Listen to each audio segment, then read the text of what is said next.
حسین جاتا ہے مرنے کو اے میری زینب، قریب آ گیا اب وقت آخری زینب،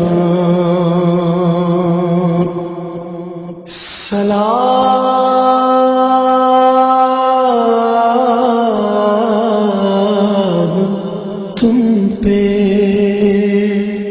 اے بابا کی لاڈلی زینب۔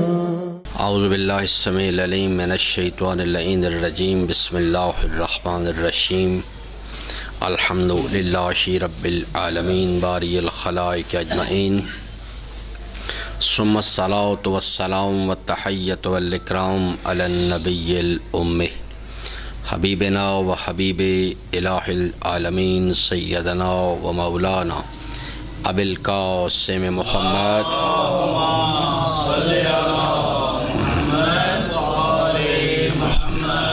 وعلی آلہ الطیبین الاطہرین المعصومین لا سیما بقیۃ اللہ الأعظم، اما بعد قال الحکیم فی کتابہ المجید، بسم اللہ الرحمن الرحیم، الف لام میم ذالک الکتاب لا ریب فیہ ھدی للمتقین الذین یؤمنون بالغیب ویقیمون الصلاۃ ومما رزقناہم ینفقون۔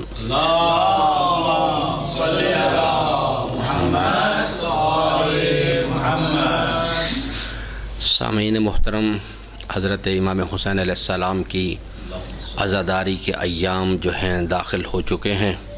یہ اللہ تبارک و تعالیٰ کا یہ لطف عظیم ہے کہ اس نے ایک مرتبہ پھر ہمیں اس فرش عزائے حسین پر حاضر ہو کے بارگاہ جناب سیدہ سلام اللہ علیہ میں ان کے فرزند کی تعزیت پیش کرنے کی توفیق عطا فرمائی، اور اس بارگاہ سے نور ہدایت، جیسا کہ اللہ تعالیٰ کے حبیب کا فرمان ہے کہ ان الحسین مصباح الہدیٰ، نور ہدایت سے کسب فیض کرنے کی توفیق عطا فرمائی۔ سامعین محترم، اس سے پہلے عشرے کی مناسبت سے میں نے قرآن کریم کی اس آیہ وافی ہدایہ کو جو سورہ مبارکہ بقرہ کی ابتدائی آیات میں ہے اپنا سرنامہ کلام قرار دیا ہے۔ ارشاد رب العزت ہے، بسم اللہ الرحمن الرحیم، الف لام میم۔ الف لام میم حروف مقطعات میں سے ہے۔ ارشاد رب العزت ہے، ذالک الکتاب، یہ ایک ایسی کتاب ہے لا ریب فیہ، اس میں کوئی کسی قسم کا کوئی ریب، کوئی نقص، کوئی شک جو ہے وہ نہیں پایا جاتا۔ ھدی للمتقین، ہم نے اس کلام کو متقین کے لیے ہدایت قرار دیا ہے۔ الذین یقیمون الصلاۃ ومما رزقناہم ینفقون، متقین کون لوگ ہیں؟ ان کی جو خصوصیات اللہ تبارک و تعالیٰ بیان فرماتا ہے کہ یہ اس کتاب کو متقین کے لیے ہدایت قرار دیا ہے۔ متقین کون لوگ ہیں؟ نماز قائم کرتے ہیں، اور جو رزق ہم نے اپنی بارگاہ سے ان کو عطا فرمایا ہے اس کو اللہ کے بتائے ہوئے طریق پر خرچ کرتے ہیں۔ تقویٰ جو ہے، جس کا قرآن کریم جو ہے وہ بار بار تذکرہ کرتا ہے، تقویٰ کیا چیز ہے؟ ایک انسان اگر اپنے اندر کمال تقویٰ پیدا کرنا چاہتا ہے تو اس کا طریقہ کار کیا ہے؟ اس راستے کی رکاوٹیں کیا ہیں؟ اور پھر تقویٰ کا انسانی زندگی میں فائدہ کیا ہے؟ یہ وہ چند ایک سوالات ہیں جنہیں ترتیب کے ساتھ ایک ایک کر کے ہم انشاءاللہ ان کے جوابات کو تلاش کرنے کی کوشش کریں گے کہ از نظر قرآن اور از نظر فرامین محمد و آل محمد علیہ السلام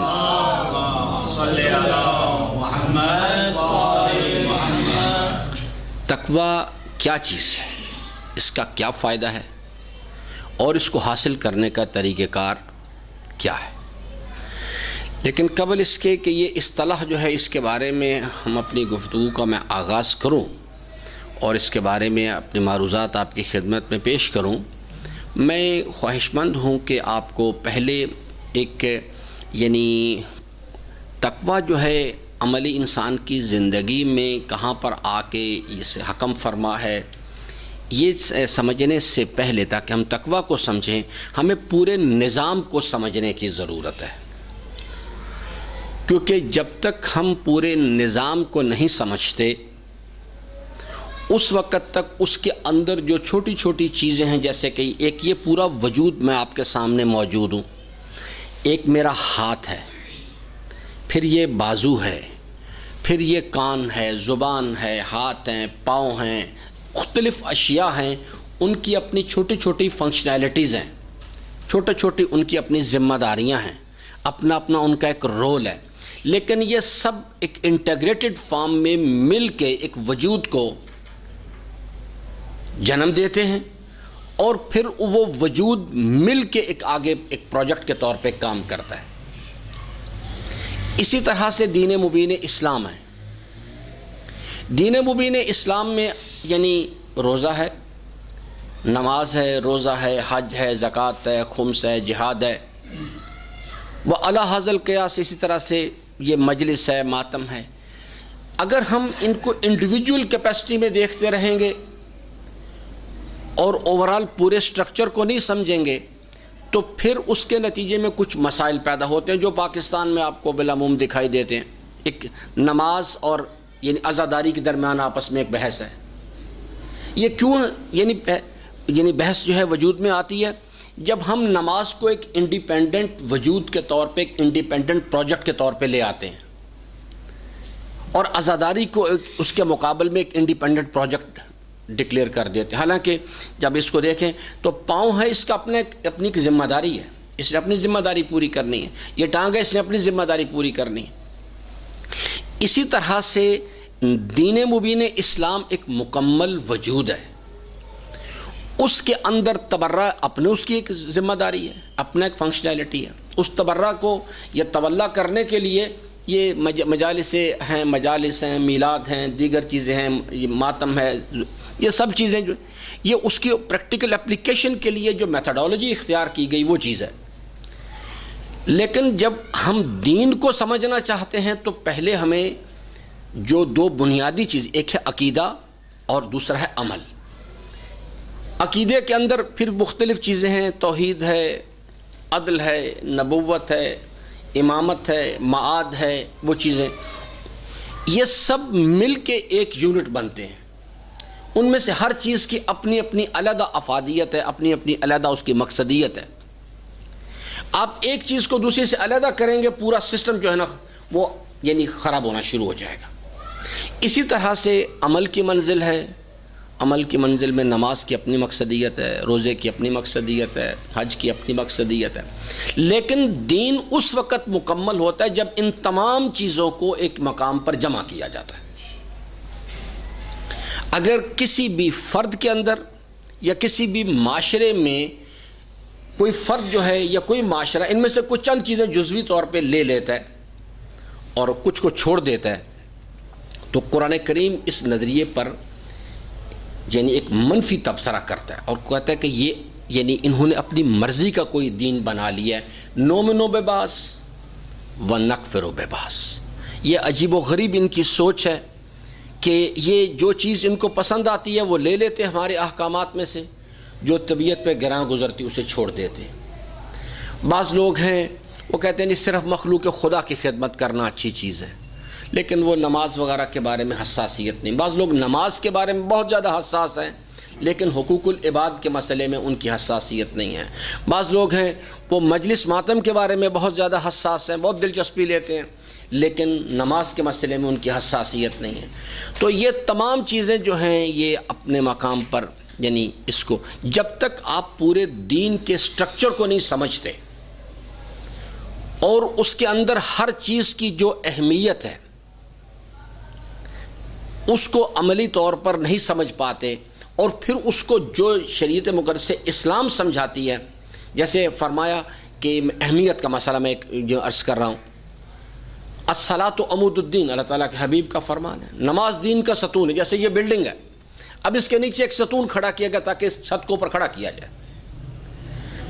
اگر اس ستون کو درمیان سے آپ نیچے سے نکال دیں گے، پوری کی پوری بلڈنگ نیچے آ جائے گی۔ تو اللہ تعالیٰ کے حبیب نے فرمایا الصلاۃ عمود الدین، یعنی دین کو ایک تشبیہ دی ایک عمارت کے ساتھ، اور اس عمارت کو کھڑا کرنے کے لیے جو نیچے ستون ہے، فرمایا نماز کی حیثیت جیسے ایک بلڈنگ کے اندر ایک ستون کی ہوتی ہے جس پر وہ پوری عمارت کھڑی ہوتی ہے، دین بھی ایک عمارت کی مانند ہے اور نماز کی حیثیت اس میں ایک ستون کی ہے۔ اور پھر فرمایا کہ دیکھو یہ چیز صرف اتنی اہمیت نہیں، ان قبلت کو بلا ما سواہا، اگر یہ قبول ہوگی تو بقیہ اعمال بھی قبول ہو جائیں گے۔ وَإِن رُدَّتْ رُدَّ مَا سِوَاهَا، اگر یہ رد کر دی گئی باقی اعمال بھی رد ہو جائیں گے۔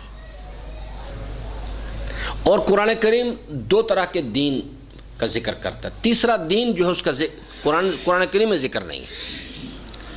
اور جب سے ہمارا باپ آدم پیدا ہوا اس وقت سے لے کے آج تک دو ہی دین چلے آ رہے ہیں۔ یہ جو کچھ یہ شیعہ سنی اس قسم کے فرقے جو ہیں یہودیوں میں بھی ہیں، عیسائیوں میں بھی ہیں، ہندوؤں کے اندر بھی ہیں، ان کو کہتے ہیں مذہب، فرقے۔ دین صرف دو ہیں۔ قرآن کریم کہتا ہے کہ اِنَّا هَدَيْنَاهُ السَّبِيلَ، ہم نے آپ کو وجود عطا کیا، نور عقل عطا کی، عقل کی ہدایت کا سامان کیا، منزل بتائی، راستہ بتایا، آپ کو عمل کے منزل میں آزاد چھوڑ دیا۔ اس محفل کے اندر سب لوگ کے ساتھ خطاب قرآن کر رہا ہے، اور کہا دو راستے آپ کے سامنے ہیں، اما شاکرن و اما کفورا۔ ایک دین ہے شاکرن۔ چھٹے امام سے پوچھا گیا شاکرن دین کیا چیز ہے؟ تو امام نے فرمایا کہ شاکرن کا جو سٹائل آف لائف ہے، دین ہے، وہ یہ ہے کہ پہلے یہ عقیدہ ہونا چاہیے، شناخت ہو کہ اس کائنات میں اور میرے پاس کوئی کمال ذاتی نہیں، سب کچھ اللہ کا دیا ہوا ہے، یہ شناخت ہونی چاہیے۔ جو ہم سے ہر وقت کہلوایا جاتا ہے الحمدللہ رب العالمین، ہر نماز میں کھڑے ہو کے ہر آدمی کہہ رہا ہے، یہی بات کہہ رہا ہوتا ہے کہ میرے مالک میں تیری بارگاہ میں اقرار کرتا ہوں کہ میرے پاس کوئی کمال ذاتی نہیں، سب کچھ تیرا دیا ہوا ہے۔ خوب، امام نے فرمایا جب یہ عقیدہ ہو، یہ شناخت ہو، اس نظریے کا یقین، اس یقین کی بدولت اللہ نے جو انسان کو ریسورس دی ہے، جو نعمت دی ہے، جوانی دی، جوانی سے مراد ہے یہ فزیکل جوانی نہیں، عمل کرنے کا اختیار، اس کو قرآن کریم کی اصطلاح میں جوانی کہتے ہیں۔ جو انسان کو مہلت دی، ٹائم لائن دیا، کسی کو 60 سال، کسی کو 70 سال، کم یا زیادہ، حضرت نے ارشاد فرمایا کہ جو شخص اس شناخت کو پیدا کرے اور اس شناخت کی بدولت عملی زندگی میں اللہ کی دی ہوئی ہر نعمت کو اللہ کے بتائے ہوئے طریق پر استعمال کرے، اس راستے کو، اس بیہیویئر کو کہتے ہیں شکر تم۔ اور اللہ کی دی ہوئی جوانی کو، اللہ کی دی ہوئی مہلت کو اپنی مرضی سے استعمال کرنا۔ اللہ تعالیٰ صبح 5 بجے کہتا ہے، آج کل 5 بجے اذانیں ہوتی ہیں، تو وہ مؤذن نہیں، وہ اللہ کا منادی ہے، ایک میسج آتا ہے کہ اللہ تعالیٰ فرماتا ہے کہ میرا پیغام دو، حی علی الصلاۃ، کہ تمہارے پروردگار کا پیغام ہے، میں آپ سے ملاقات کرنا چاہتا ہوں۔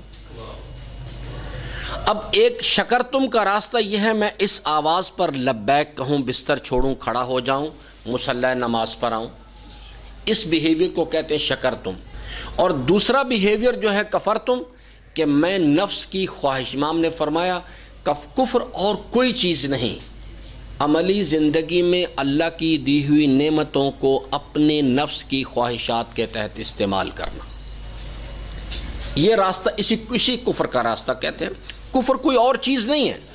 یہاں پہ ہم سٹکر کوئی بھی لگائیں، کوئی بھی شناخت یہاں شیعہ لکھ لیں، سنی لکھ لیں، وہابی لکھ لیں، بریلوی لکھ لیں، یہودی لکھیں، عیسائی لکھیں، یہ سب چیزیں اممیٹیریل، کیونکہ قرآن کریم ان میں سے کسی کو بھی نہیں مانتا۔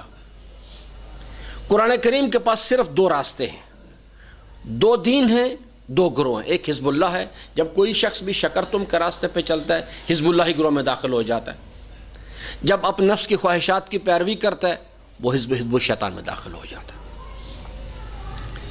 قرآن کریم کے پاس اس قسم کا کوئی گروہ نہیں ہے کہ جیسے ہم یہ کہیں کہ جناب یہ چیز جو ہے، قرآن کریم بلکہ ان فرقوں کا ذکر کرتا ہے، ذکر کرنے کے بعد کیٹیگوریکلی اس پہ کراس لگاتا ہے کہ یہ سب نظریات غلط ہیں، اور پھر کہتا ہے کہ راستہ صرف ایک ہے، جو ہم نے نظریہ دیا اس پر ایمان لاؤ، اور اس ایمان کی بدولت عملی زندگی میں عمل صالح بجا لاؤ تو تم کامیاب ہو جاؤ۔ تو اس لیے قبل اس کے کہ میں اس تقویٰ کی موضوع پر ہم اپنی بحث کا آغاز کریں، کیونکہ تقویٰ جو ہے وہ ایک بہت چھوٹا سا انتہائی اہم لیکن ایک چھوٹا سا ماڈیول ہے عملی زندگی کے اندر۔ انسانی زندگی جو قرآن کریم نظریہ دیتا ہے انسانی زندگی کے سفر کا، وہ 3 مراحل پر مشتمل ہے۔ سب سے پہلا کانسیپٹ یہ ہے کہ جو سورہ انسان کے اندر سورہ دہر میں بحث کی گئی ہے۔ قرآن کریم آپ سے بھی سوال کرتا ہے، آپ سے بھی، ہر انسان سے جو قرآن پڑھتا ہے یا سن رہا ہے قرآن اس سے سوال کرتا ہے، جو ابھی میں آپ سے کرنے لگا ہوں۔ میں اللہ تعالیٰ ارشاد فرماتا ہے کہ اعوذ باللہ السمیع العلیم من الشیطان اللعین الرجیم بسم اللہ الرحمن الرحیم هل اتى علی الانسان حین من الدہر لم یکن شیئا مذکورا۔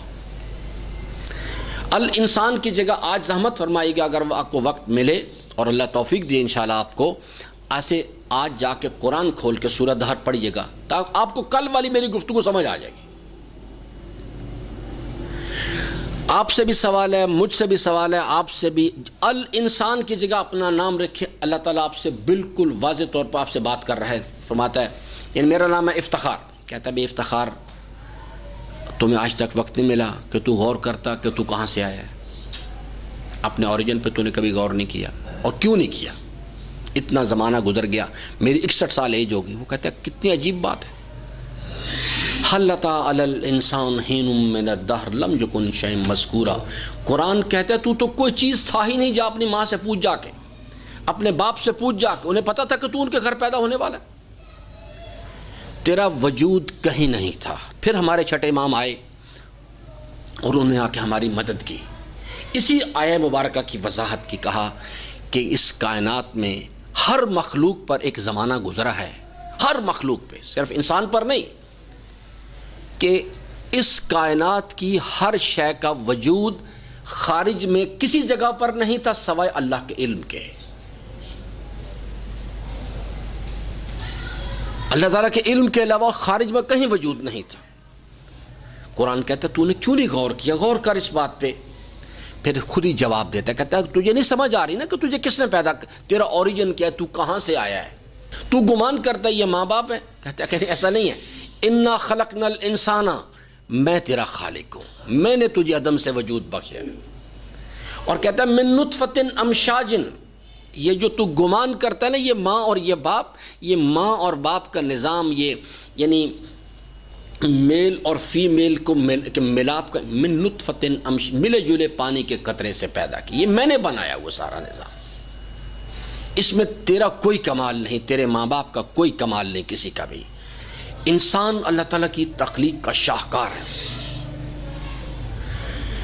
انسان کو فنا کے لیے پیدا نہیں کیا گیا، انسان بقا کے لیے پیدا کیا گیا۔ پہلی منزل ہے، کچھ لوگ ابھی جو ہیں وہ عالم ارواح میں ہیں، دوسری منزل ہے یہ عالم مادہ بھی سے کہتے ہیں، یہ عالم امتحان بھی ہے، اور ہماری بحث کا جو تعلق ہے وہ اسی ٹائم لائن کے ساتھ ہے، کیونکہ تقویٰ کی جو بحث ہے وہ اسی ٹائم لائن کے ساتھ مربوط ہے۔ اور پھر ایک وقت آئے گا، کل نفس ذائقۃ الموت۔ آپ ان بزرگوار سے میرے جانے کے بعد پوچھیے گا، جس وقت یہ بچے تھے تو ان سے پوچھے گا کہ اس وقت یہ امام بارگاہ تھی، ان کے والد آغا ہاشم صاحب کا نام لکھا ہوا ہے، لطف علی صاحب کا نام لکھا ہوا ہے، وہ لوگ تھے، وہ اس وقت کا سینیریو رونق ایسے ہی تھی۔ آج وہ سب لوگ چلے گئے، ان میں سے کوئی ایک بھی شاید یہ نہ دکھا سکے، لیکن ایک دن آئے گا، کل نفس ذائقۃ الموت۔ آج سے 60 سال کے بعد، یہ میں ان بچوں کی بات نہیں کرتا، یہ 60 سال 100 سال لگا لے، ایک فرد بھی اس محفل کا نہیں ہوگا، ایسے سلسلہ چل رہا ہوگا، کل نفس ذائقۃ الموت۔ اور یہ سسٹم اتنا ویل آرگنائزڈ ہے کہ امیر المومنین کی نے ایک مرتبہ نصیحت فرمائی،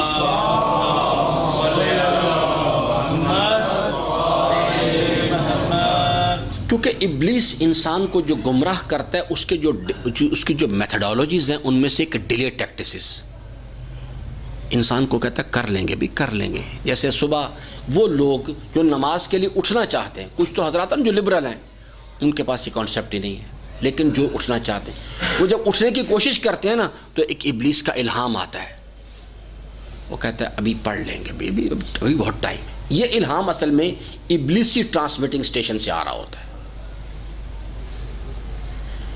تو وہ کہتا ہے ابھی کرتے ہیں بس کوئی پریشانی کی بات نہیں.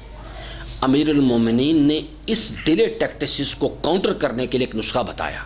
فرماتے بندہ خدا تم کس قیامت کا انتظار کر رہے ہو؟ تمہیں اس نے الجھاؤ میں ڈال دیا ہے کہ ابھی قیامت آئے گی پھر دیکھیں گے. امام نے فرمایا بھائی تجھے موت آ گئی، تیرے لیے قیامت آ گئی، کیونکہ قبر جو ہے جنت کے باغوں میں سے ایک باغ ہے اور جہنم کے گڑھوں میں سے ایک گڑھا ہے. تم کس قیامت کا انتظار کر رہے ہو؟ تمہارے لیے تو قیامت آ گئی، اس واسطے کہ تیرا نامہ اعمال کا دفتر تو بند کر دیا گیا.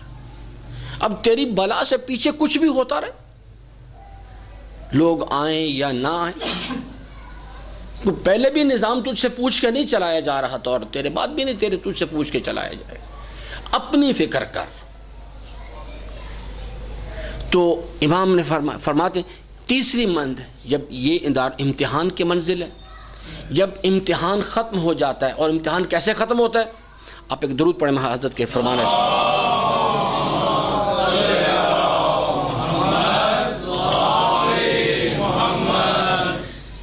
بحث بہت طولانی ہے لیکن میں اسے خلاصہ آپ کے سامنے عرض کرتا ہوں. چھٹے امام سے کسی نے پوچھا، کہا کہ فرزند رسول یہ فرمائیں کہ حیات انسانی کے جو طوالت ہے، ڈیوریشن ہے، بہت مختصر سی ہے، 60 سال 70 سال، لیکن اس کے نتیجہ جو آگے آتا ہے وہ بہت گمبھیر قسم کا ہے کہ انسان جو اگر پھنس گیا تو پھر عذاب. امام نے فرمایا کہ دیکھو اللہ تبارک و تعالی نے یہاں پر انسان کو امتحان کی منزل میں ڈالا ہوا ہے. یہاں پر ظاہری عمل کو نہیں دیکھا جا رہا، عمل کے پیچھے کار فرما نیت کو دیکھا جا رہا ہے. اصل میں فرماتے ہیں جن کو تھوڑا سا عمل کرنے کی بنیاد پر ہمیشہ کی جنت عطا کرتا ہے، جزا دیتا ہے، وہ عمل کو دیکھ کے نہیں دیتا، اس کے پیچھے جو کار فرما نیت ہے اس کو دیکھتا ہے. کیونکہ اس کا ارادہ ہوتا ہے مومن کا، پروردگارہ اگر تو مجھے ہمیشہ کی زندگی دے گا میں ہمیشہ تیری فرما برداری کروں گا. پس اس نیت کے جو خلوص ہے اور جو استقلال ہے اس کی بنیاد پر ہمیشہ کی رضا کی جنتیں ملتی ہیں. اور جو نافرمان ہیں ان کا جب اسٹیبلش ہو جاتی ہے یہ بات، حضرت فرماتے ہیں کہ یعنی کہ اب اگر ہم اس کو ہمیشہ کی زندگی دیں تو اس کا ارادہ ہے پروردگارہ میں ہمیشہ نافرمانی کروں گا. کہتے ہیں بس اب چیپٹر بند کر دو اس کا. اب یہ اسٹیبلش ہو گئی بات یہ کہ یہ اس کا ارادہ ہے کہ یہ میری ہمیشہ نافرمانی کرے گا. اس لیے قرآن کریم میں 3 یا 4 مقامات ہیں جہاں پر جب لوگ یعنی موت آئے گی قبر کی منزل میں، حشر کے میدان میں، جہنم میں، مختلف لوگ یعنی اللہ تعالیٰ نے ان کے مکالمات نقل کیے ہیں. وہ کہیں گے پروردگارہ ایک مرتبہ ہمیں مہلت دی جائے، ہم دوبارہ نہیں، ہمیں واپس پلٹا دیا جائے. اللہ تعالیٰ فرماتا ہے ہم اپنی سنتوں کو کبھی تبدیل نہیں کیا کرتے. میں یہ بات آپ کو عرض کرنے کے لیے آؤں اس مرتبہ کہ ایھا الناس یاد رکھو، اس مہلت کی قدر کرو، یہ بار بار نہیں ملنے والی چیز. ایک مرتبہ ہاتھ سے نکل گئی. میں صرف ایک مقام آپ کو سناتا ہوں قرآن کریم کے لحن کو. اللہ تعالیٰ فرماتا ہے کہ جب ان کو جہنم میں ڈال دیا جائے گا، یہ بالکل آخری مقام ہے اس کا، تو اہل جہنم جو ہیں، جہنم کے عذاب جو ہے اس کو، ان کی تلخی برداشت ان سے نہیں ہوگی، تو وہ جہنم سے نکلنے کی کوشش کریں گے. کوشش کرتے کرتے کرتے کرتے وہ جہنم کے دروازوں تک آ جائیں گے.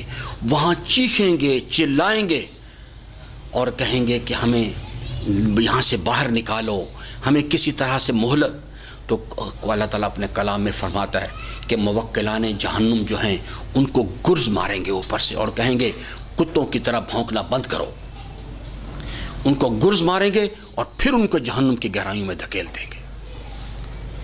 عزیزان، یہ مہلت بار بار ملنے والی چیز نہیں ہے۔ آپ دیکھ لیجئے کہ فقدت اجسادہم و امیت اخبارہم، میں نے جن لوگوں کا ذکر کیا، کتنے لوگ ہیں جو آج ان کو یاد کرتے ہیں۔ جب ہم چلے جائیں گے، آغا ہاشم صاحب کو تو پھر بھی، یا لطف علی صاحب کو تو نام پھر بھی لکھا ہوا ہے، چلو یہ کم از کم، یہ کتنے لوگ ہیں جن کو کوئی بھی نہیں جانتا آج۔ ایک دن آئے گا ہمارے ساتھ بھی ایسا ہی ہو جائے گا۔ تو حضرت کی نصیحت ہے، فرماتے ہیں ایھا الناس، لوگوں پر مت چھوڑو اس چیز کو، خود اپنے عمل سے آگے اپنے اعمال کو رواں، خود کوشش کرو اپنے اعمال کو روانہ کرو۔ تو عزیزان گرامی، یہ پہلے منزل ہے عالم ارواح، دوسری منزل ہے عالم امتحان جس میں ہم سب اس وقت ہیں، تیسری منزل ہے عالم آخرت جو 3 مراحل پر مشتمل ہے۔ سب سے پہلی منزل اس میں ہے برزخ، لوگ انتظار کر رہے ہیں، کچھ لوگ منزل امتحان میں ہیں، کچھ آگے چلے گئے عالم برزخ میں جسے ہم اپنی اصطلاح میں قبر کہتے ہیں، وہاں انتظار کر رہے ہیں، کچھ لوگ ابھی عالم ارواح میں ہیں، وہ منتظر ہیں ان کی بات۔ پھر ایک دن آئے گا کہ یہاں پر یہ سب لوگ جو ہیں اس پروسیس میں سے گزرتے ہوئے آئیں گے، امتحان کی منزل سے گزریں گے۔ جب یہ چیز سب مکمل ہو جائے گی تو قیامت کا پہلا مرحلہ وارد ہو جائے گا، برزخ کی منزل بھی ختم ہو جائے گی، سورہ اسرافیل پھونکا جائے گا، اور یہ سارا سسٹم جو ہے اس کو ڈسمینٹل کر دیا جائے گا۔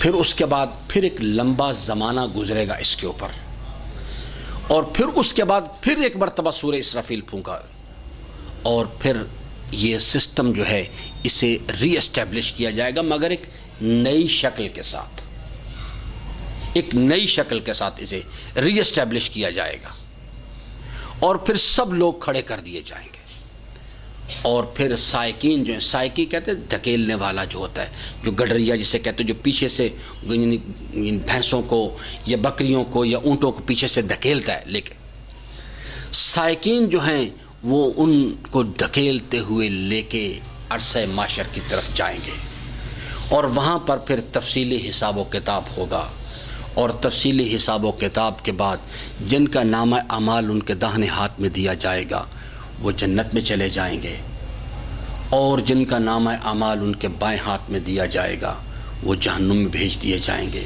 اسی واسطے معصوم فرماتے ہیں ہر روز جس وقت وضو کرو دعا کیا کرو، کہ جب داہنے ہاتھ پہ پانی ڈالو کو دعا کرو، پروردگارا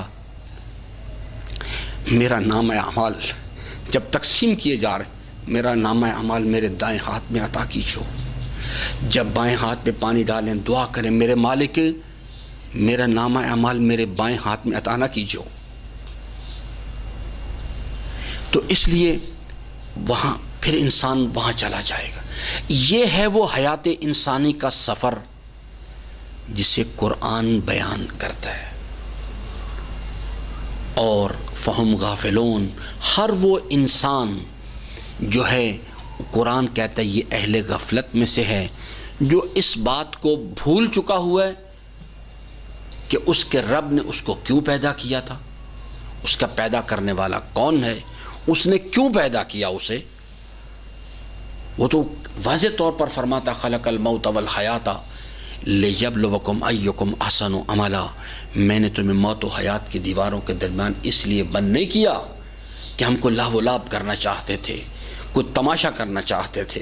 امیر المومنین کا خطبہ اول واقعتاً ایک آئی اوپنر چیز ہے، فرماتے ہیں اس نے اپنی مخلوقات کو اس لیے پیدا نہیں کیا کہ وہ تنہائیوں کی وحشتوں سے گھبرا گیا، یا اس کو کسی مددگار کی ضرورت تھی وہ آئے اور آ کے اس کی مدد کرے آگے۔ وہ ایک حی و قیوم پروردگار ہے جس کو کسی مددگار کی ضرورت نہیں، اس نے اپنی قدرت کاملہ سے اپنی اس کائنات کے نظام کو بنایا ہے اور اس کو اپنی قدرت کاملہ سے چلا رہا ہے۔ تو یہ 3 مراحل پر مشتمل پروگرام ہے جس میں اوریجن جو ہے اللہ تبارک و تعالیٰ کی ذات ہے، اس نے اپنی مخلوقات کو عدم سے وجود بخشا ہے، وہ لم یلد ولم یولد ذات ہے، اس کا نہ کوئی نہ وہ اس نے کسی کو جنا ہے نہ وہ کسی سے جنا گیا ہے. باقی تمام کی تمام مخلوق جو ہیں ان کا خالق کے ساتھ ایک رابطہ ہے، هو الذی خلق کل شیء. باقی ہر چیز مخلوق ہے اور وہ یکتا و یگانہ خالق کائنات کا. اور ہمیں خلق کرنے کے بعد نصیحت کرتا ہے، کہتا ہے یا ایھا الناس، جان لو اس بات کو، انتم الفقراء الی اللہ، تم اللہ کے در کے فقیر ہو.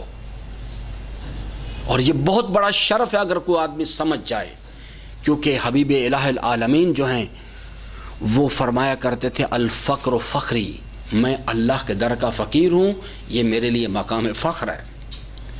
اگر کوئی انسان اس کے در کا فقیر بن جائے، یہ بہت بڑا شرف ہے کسی انسان کے لیے. تو عزیزان گرامی، یہ تین حیات انسانی کا سفر جو ہے، اس کے جو قرآن کریم جو نظریہ دیتا ہے، یہ تین مراحل پر مشتمل ہے. پہلا مرحلہ ہے عدم سے وجود بخشا گیا انسان کو، اور اللہ خالق ہے، ہم اس کی مخلوق ہیں. ہم اپنے وجود کے لیے، وجود کی بقا کے لیے، وجود میں ہر کمال کے لیے، کمال کی بقا کے لیے اور کمال کی ارتقاء کے لیے، یہ 5 مراحل ہیں. ہر لمحہ، یہ میں اور آپ نہیں، ہر نبی، ہر امام، ہر ولی، ہر لمحہ اللہ تبارک و تعالیٰ کے لطف و عنایت کا محتاج ہے. تو عدم سے وجود بخشا گیا، ہم عالم ارواح میں آئے. عالم ارواح سے کچھ لوگ ہمارے بزرگان دنیا سے چلے گئے. سال گزشتہ میں مجلس پڑھنے کے لیے آیا تھا، پتہ نہیں کتنے برادران یہاں پہ ہوں گے جو چلے گئے. آج وہ ہمارے درمیان نہیں ہیں. یہ جو ہم تمام لوگ ہیں، ہم سب عالم امتحان میں. یہ دوسرا سٹیپ ہے. ایک دن آئے گا موت. ہمیں موت جو ہے فنا نہیں، موت صرف ایک برج ہے جو انسان کو امتحان کی منزل سے نکالتی ہے اور آخرت کی منزل میں داخل کر دیتی ہے. یہاں پر عمل ہے، حساب و کتاب، محاسبہ نہیں ہے. وہاں پر محاسبہ ہے، عمل کی اجازت نہیں ہے. اس لیے بار بار نصیحت کرتے ہیں. تو پیغامبران کا جو سلسلہ ہے اور الہامی کتابوں کا، وہ اس چیز یہ شناخت کروانے کے لیے آیا ہے، ان 3 سوالوں کا جواب دینے کے لیے. یہ آدم سے لے کے خاتم علیہ السلام تک اور امیر المومنین سے لے کے مہدی آخر الزمان علیہ السلام تک جتنے بھی ہادیان ہیں،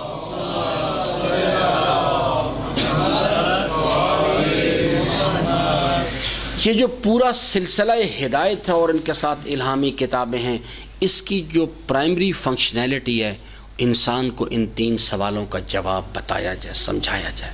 من اینا، وہ کہاں سے آیا ہے، کون ہے پیدا کرنے والا، وہ کس شان کا مالک ہے، اور میرے ساتھ اس کا کیا رابطہ ہے. فی اینا، یہ کیا چیز ہے، یہ دنیا کیا ہے، میرا اس دنیا کی باقی مخلوق کے ساتھ میرا کیا رابطہ ہے. جس نے مجھے یہاں لا کے رکھا، اس نے کیوں لا کے رکھا ہے، کوئی مقصد ہے اس کا، اور اگر ہے تو وہ کیا ہے، اور اس مقصد کو حاصل کرنے کا طریقہ کار کیا ہے. وَإِلَىٰ أَيْنَ، اور میری بازگشت انسان کی کدھر ہو رہی، کدھر جا رہے ہیں ہم. یہ قبریں کیا چیز ہیں، یہ موت کیا چیز ہے، آگے کچھ ہے یا کچھ نہیں، اور اگر ہے تو پھر وہ کیا ہے، میرے آج کے ساتھ اس کا کیا تعلق ہے، میں کیا کروں کہ اپنے آخرت کو ٹھیک کروں.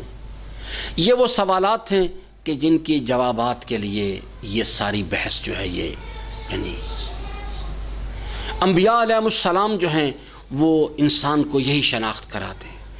کوئی نبی آ کے کسی کا ہاتھ نہیں پکڑتا. یہ سب غلط نظریات لوگوں نے بنا لیے ہوئے ہیں کہ رنگ کی بنیاد پہ یا نسل کی بنیاد پہ یا علاقے کی، ایسی کوئی چیز نہیں. اللہ تعالیٰ نے جو اصول بنا دیے ہیں، کوئی ان کو نہیں بدل سکتا کبھی بھی. کل نفس بما کسبت رہینہ وان لیس للانسان الا ما سعی. انسان وہی کچھ پائے گا جس کی وہ کوشش کرے گا، جس کے لیے محنت کرے گا. اگر میں یعنی مثال کے طور پہ، جو ہم عام طور پہ ابلیس انسان کو گمراہ کرتا ہے، اس کے پاس زبردست قسم کی میتھڈالوجیز ہیں. جیسے یعنی مطلب بانیان مجلس ہیں، مجالس پڑھنے والے ہیں، ان کا اللہ تعالیٰ نے کسی کو بانی مجلس بننے کے لیے، امام بارگاہیں چلانے کے لیے پیدا نہیں کیا. کسی کو اس لیے پیدا نہیں کیا کہ سر پہ امامہ رکھو اور مجلسیں پڑھو جا کے. اللہ تعالیٰ کیٹیگوریکلی کہتا ہے وما خلقت الجن والانس الا لیعبدون. انسان کو اللہ کا بندہ بننے کے لیے پیدا کیا گیا. میں اللہ کا بندہ بننے کے لیے جو یعنی حکمت عملی ہے، جو طریقہ کار ہے، وہ چاہے میں یعنی عالم دین کے راستے سے اختیار کر لوں، چاہے میں سبزی کی دکان کھول لوں، چاہے میں کوئی اور کام کر لوں. اللہ تبارک و تعالیٰ نے کسی کو اس کام کے لیے پیدا نہیں کیا ہوا، ان چیزوں کے لیے. یہ سب چیزیں وسیلے ہیں. انبیاء آ کے انسان کو یہی سمجھاتے ہیں. یہ الہامی کتابیں اسی لیے آئی ہیں کہ دیکھو پہچانو. یہ امتحان کی منزل میں انبیاء علیہ السلام یہ اس کو بتاتے ہیں، آ کے سمجھاتے ہیں اور خود اپنا عملی نمونہ پیش کر کے دکھاتے ہیں کہ دیکھو دنیا اصل جگہ نہیں ہے. یہ ہے اجتباب بنیادی جو اللہ تعالیٰ کے حبیب نے اس کو ایک جملے میں سمرائز کر دیا ساری بحث کو. فرماتے حب دنیا راس و کل خطیہ. جب انسان جو ہے اس دنیا کو اصل سمجھ لیتا ہے، اس کا حسن و جمال انسان کو جذب کر لیتا ہے اپنے اندر، انسان اس کی محبت میں مبتلا ہو جاتا ہے، تو اس کے نتیجے میں راس و کل آگے گناہوں کا جو گیٹ وے ہے وہ یہاں سے کھلتا ہے. انبیاء آ کے صرف یہی بات سمجھاتے ہیں. باقی جب انسان کو سمجھ آ جاتی ہے اس نظریے کی، عام کام آدمی خود کرتا ہے. آپ اگر قرآن کریم کو خود کربلا کو دیکھیں، یہ حر کو دیکھیں، کتنی زبردست مثال ہے. آپ اس کے کبھی جملوں پہ غور کریں. جس وقت اس کو بات سمجھ آئی تو اس کو سمجھ آ گیا کہ اوہ یہ تو راستہ جدھر میں جا رہا ہوں آگے تو جہنم کھڑی ہے. تو اس نے کانپنا شروع کر دیا، کانپنے لگا. اب کس چیز نے، اب پورے مکالمے کو سنیں، ذرا غور کریں اس کے اوپر، کون سی چیز اس کو ٹھیک کر رہی ہے. اس نے کانپنا شروع کر دیا، لرز رہا تھا. تو لشکر یزید میں سے ایک صاحب آئے، وہ اس کے جاننے والے تھے. انہوں نے کہا کہ بھئی حر تم ڈر گئے، گھبرا گئے ہو، موت سے ڈرتے ہو؟ اس نے کہا کہ نہیں، میں موت سے نہیں ڈرتا، میں گھبرا نہیں گیا. کیا کہا؟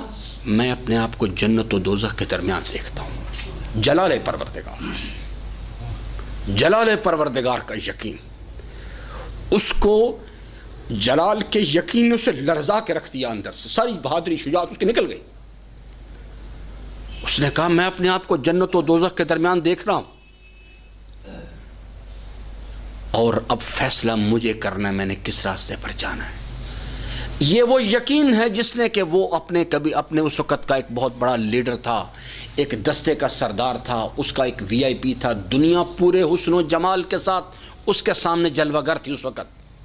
لیکن کس چیز نے اس کو مجبور کیا؟ دو کردار ہیں کربلا کے جو بہت خاص طور پہ 14ویں صدی کے دنیا دار افراد کو، یعنی جاہ طلب لوگوں کو، جن کے پاس دنیا ہے، اقتدار ہے، شہرت ہے، مال ہے، انہیں ان دو کرداروں پہ غور کرنا چاہیے. ایک حر کے اوپر اور ایک زہیر ابن کین پہ. یہ نہیں کہ حر کے پاس دنیا نہیں تھی، وہ تو اس کے جو کمانڈرز تھے اس فوج کے، ان میں سے کمانڈر تھا وہ. دنیا اس کے پاس موجود تھی، ایک ظاہری اقتدار، جاہ و جلال، دنیا کی چمک دمک. آپ دیکھ لیجئے اس کے اثرات، آپ دیکھیں کہ اس کے کتنے ڈیپ روٹیڈ اثرات تھے اس معاشرے کے اندر، کہ جس وقت اگلے دن گھوڑے دوڑائے جا رہے تھے اس کے دستے کے سپاہی سامنے آ گئے. یہ نہیں کہ وہ کیسے چلتا پھرتا آدمی تھا کوئی، اس کے دستے کے سپاہی نکل کے آ گئے. انہوں نے کہا کہ نہیں، اور اگرچہ حسین سے جا ملا تھا لیکن بہرحال ہمارا کمانڈر تھا وہ، ہم اپنے کمانڈر کی لاش کی بے حرمتی برداشت نہیں کر سکتے. جس پر عمر ابن سعد مجبور ہوا، اس نے کہا ہٹا دو اس کو یہاں سے. اسی طرح سے زہیر ابن کین کو دیکھیں. زہیر ابن کین کوئی چلتا پھرتا آدمی نہیں تھا، وہ ایک قبیلے کا سردار تھا۔ آپ کو اندازہ نہیں کہ آج کل کے دور میں یعنی اپنے علاقے کا جیسے ہوتے ہیں نا یہ علاقائی طور پہ بڑے بڑے وڈیرے سردار جو ہیں، اگر آپ کو سندھ یا بلوچستان کا کچھ آئیڈیا ہو، یا شاید آپ کے علاقے میں جو بلتستان کا علاقہ ہے وہاں جو راجہ صاحبان تھے چھوٹے چھوٹے ان بٹس اینڈ پیسز میں ان کے پاس، وہ جس طرح سے اپنے علاقے کے وی آئی پیز تھے، زہیر ابن کین اپنے علاقے کا وی آئی پی تھا۔ اس کے پاس دنیا موجود تھی، اقتدار موجود تھا، اس کے پاس شہرت موجود تھی، اس کے پاس مال موجود تھا، لیکن کیا چیز تھی جس نے زہیر ابن کین کو الٹ کے رکھ دیا؟ یہی وہ چیز انبیاء یہی سمجھانے کی۔ روایات میں ہے کہ حضرت نے اس کو بلوایا، وہ پوری کوشش اس نے کی کہ میرا حضرت سے آمنا سامنا نہ ہو، لیکن حضرت نے اسے بلوایا، اور پھر تاریخ یہ نہیں بتاتی کیا کہا، بس ایک جملہ کہا کچھ بلا کے اسے، اور پھر اس کی زندگی کا رخ بدل گیا۔ انبیاء یہی کام کرنے کے لیے آتے ہیں۔ حسین ابن علی علیہ السلام ایک وسیلہ ہیں، کس چیز کا؟ اس رب کا پیغام پہنچانے کا۔ پھر اس کے بعد آپ زہیر ایک نئی شخصیت سامنے آ گئی۔ آپ کبھی تاریخ کربلا پڑھیں، عاشور کے دن کے اس نے جو لشکر یزید کے سامنے جا کے جو یعنی گفتگو کی، جو لیکچرز دیے باقاعدہ، آپ ان کو پڑھیں، اور رب ذوالجلال کی عظمت جو اس کے قلب میں جلوہ گر ہوئی، جا کے اس کے مظاہر دیکھیں ذرا۔ ہماری یہ موضوع گفتگو ہے تقوی، جس کے لیے ہم نے سرنامہ کلام جو ہے سورہ مبارکہ بقرہ کی پہلی آیت کو قرار دیا کہ الف لام میم ذالک الکتاب لا ریب فیہ ھدی للمتقین الذین یقیمون الصلاۃ ویؤتون الزکاۃ یقیمون الصلاۃ ومما رزقناہم ینفقون، یہ لوگ ہیں۔ یعنی تو یہاں سے ہم تقوی کے بارے میں انشاءاللہ بحث کریں گے۔ تقوی کیا چیز ہے، انسانی زندگی میں اس کا کیا کردار ہے، یہ کہاں فعال کرتا ہے، میں اگر تقوی حاصل کرنا چاہتا ہوں تو کیا کروں، یہ ہماری گفتگو کے موضوعات ہیں۔ اور یہ جو میں نے آپ کے انسانی زندگی کا سفر آپ کی خدمت میں عرض کیا ہے، اس میں یہ یہاں آ کے فعال کرتا ہے۔ پہلا مرحلہ ہے جس میں کہ یعنی بیان کیا گیا ہے کہ یہ انسان عالم ارواح میں آتا ہے۔ دوسرا منزل ہے مرحلہ عالم امتحان کا ہے۔ اس عالم امتحان میں جو ہمیں ہمارا یعنی ہمیں جو آبجیکٹو یعنی اچیو کرنا ہے، وما خلقت الجن والانس الا لیعبدون، ہمیں اللہ کا بندہ بننا ہے۔ اس اللہ کی بندگی کا سفر کرنے کے لیے تقوی جو ہے ایک انتہائی اہمیت کا حامل فیکٹر ہے۔ تقوی یہاں آ کے اس جگہ فعال کرتا ہے زندگی کے اندر۔ سامعین محترم، کربلا جو ہے یہ در حقیقت اس کی ایک ہی پروگرام ہے، لیکن اس کے مختلف شکلیں ہیں، اس کے مختلف یعنی مقاصد ہیں۔ اگر ہم اس کو یعنی خود کربلا کے بارے میں میر کارواں سے پوچھیں تو سب سے بہتر چیز ہے، میں یہ بھی آپ حضرات سے درخواست کروں گا، مقصد کربلا جو ہے، یہ جو فرش عزائے حسین ہے، یہ کربلا کا اصل میں ایک تسلسل ہے۔ مقصد کربلا کیا چیز ہے، اس کو پہچانیں، پھر اس مقصد کو حاصل کرنے کے لیے ہمارے امام علیہ السلام نے کیا کام کیا، کیا طریقہ کار تھے، اسے پہچانیں، کیونکہ وہ ڈائریکٹلی ریلیٹڈ ہے ہماری زندگی کے ساتھ۔ ہمیں بھی ایک کربلا کا سامنا ہے، میں نے بھی اس کربلا کے اندر اسی مقصد کو سامنے رکھنا ہے۔ اس حق و باطل کے مارکے میں نے بھی اسی مقصد، میں اپنا کوئی نیا مقصد ڈیزائن نہیں کر سکتا۔ یہ لا علمی کا نتیجہ ہے کہ ہم نے اپنے آپ کو محدود کر لیا ہوا، ہم سمجھتے ہیں کہ ہمارا کام صرف مجلسیں کرنا ہے۔ امام حسین علیہ السلام نے قربانی اس لیے نہیں دی تھی کہ مجلسیں کرتے رہیں، ہمیں اس کو پہچاننا۔ کربلا جو ہے اصل میں ان کان دین محمد لم یستقم الا بقتلہ، یہ دین محمدی کی سربلندی کا ایک پروگرام ہے، اور اس کے اندر دین، اگر میں چاہتا ہوں اللہ کا دین جو ہے اس کو اختیار کروں، تو میں بس یہاں گفتگو ختم کر رہا ہوں کہ برادران، بغیر تقوی کے یہ چیز ممکن نہیں ہے۔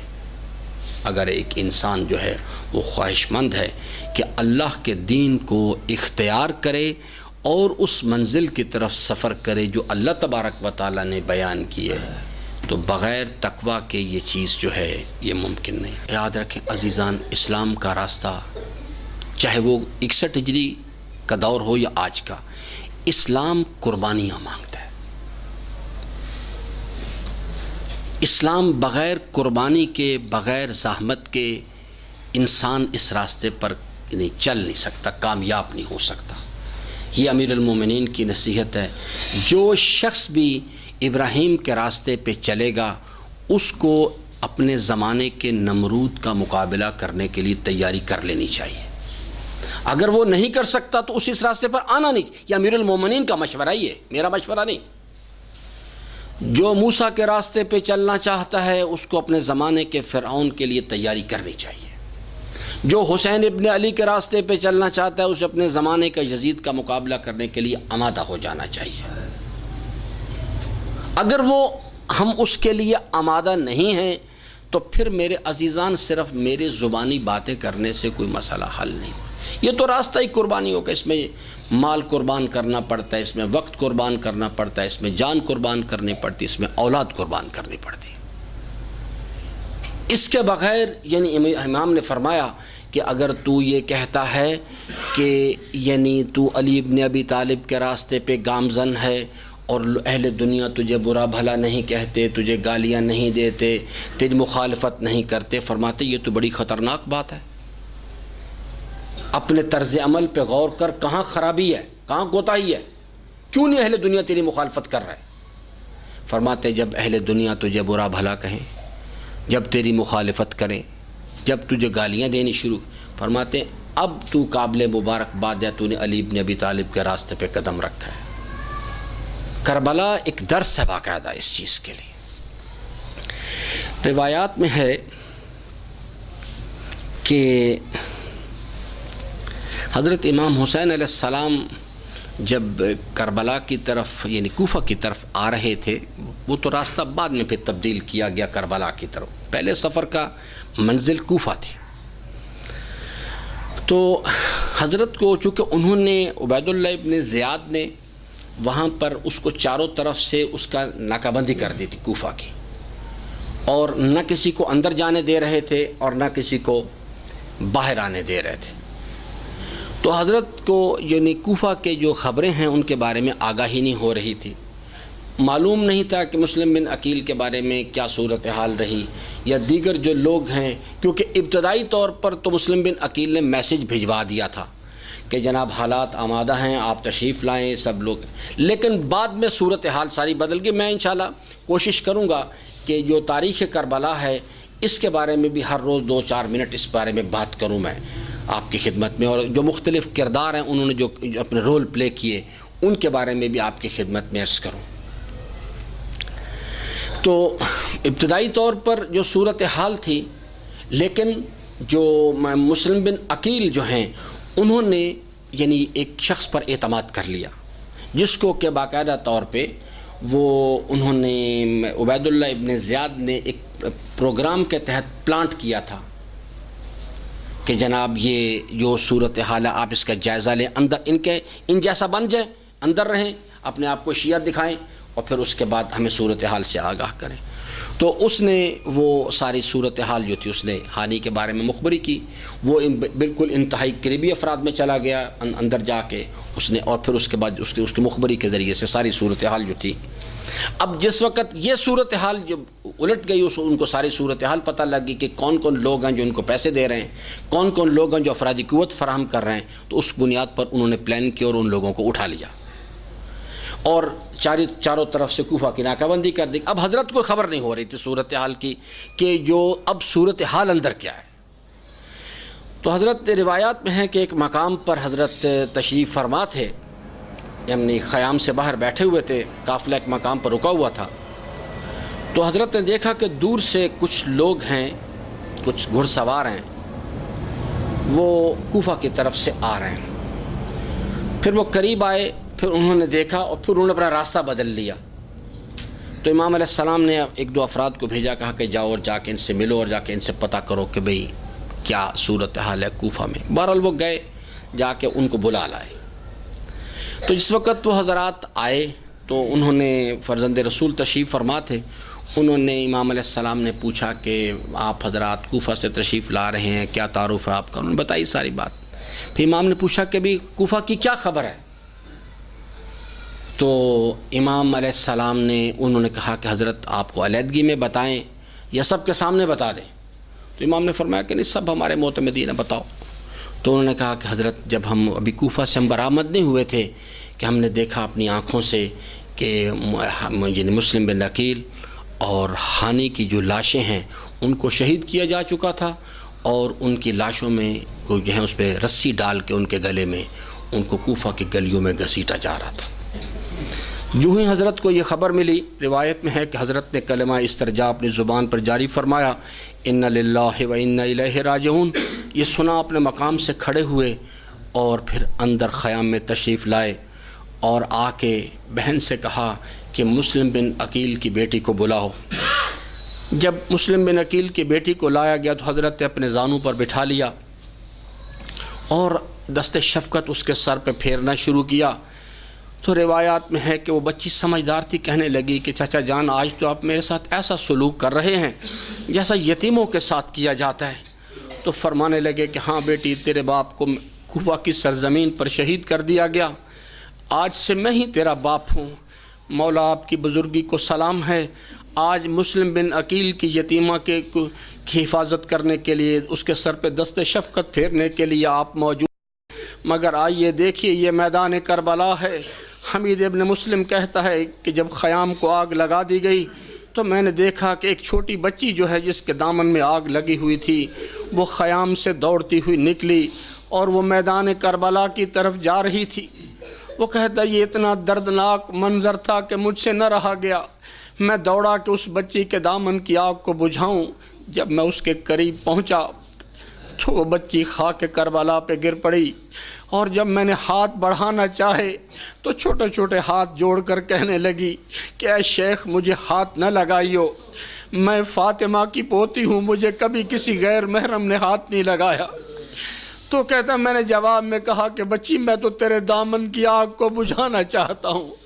تو کہنے لگی کہ اے شیخ اگر تو مجھ پر مہربان ہے تو مجھے نجف کا راستہ بتا دے۔ اِنَّ لِلَّهِ وَإِنَّ إِلَيْهِ رَاجِعُونَ رِضًا بِقَضَائِهِ وَتَسْلِيمًا لِأَمْرِهِ۔